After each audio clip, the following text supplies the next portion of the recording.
Hi, this is Julie at Love's Beginning with a message called Looking at Your Defensive Shields with and as Light.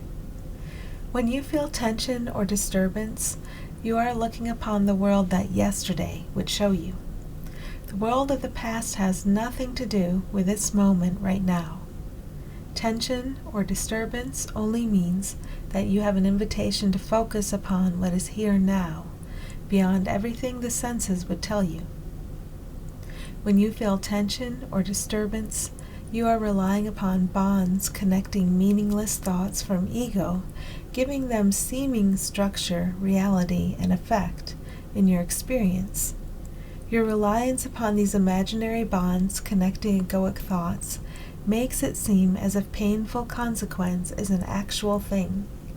You can allow all the bonds to dissolve safely. This causes that. That means this.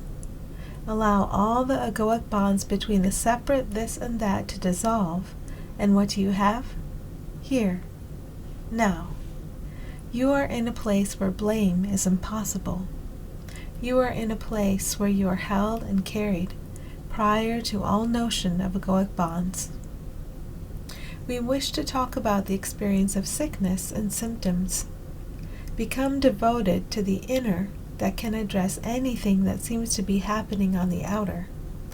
Make this inner reliance more important than your seeming outer response to what seems to be a real physical manifestation.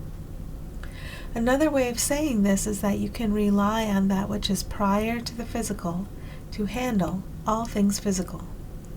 You don't want to fix an aspect of the fantasy in the fantasy, because that just keeps you trapped in the fantasy.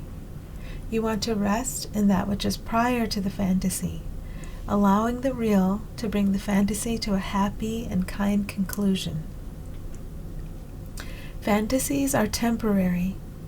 You and all you call other, without your fantasy costumes, are eternal.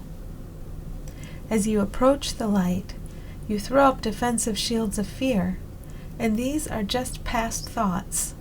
They can take the form of symptoms. Know what they are, and you can rest easy as they dissolve. Face the fear and be assisted. Do not attempt to minimize the fear with outer actions just yet. First, take a moment to face the fear that makes fantasy with and as who let's do that again. First, take a moment to face the fear that makes fantasy with and as who and what all really are. You are the light, and the light can address everything that needs to be addressed, seemingly through you and all the aspects of what you call your world. We are the light, and we don't need to be anything else. We help you to discover that you have never been anything else, and it is our joy to do so. Thanks for listening.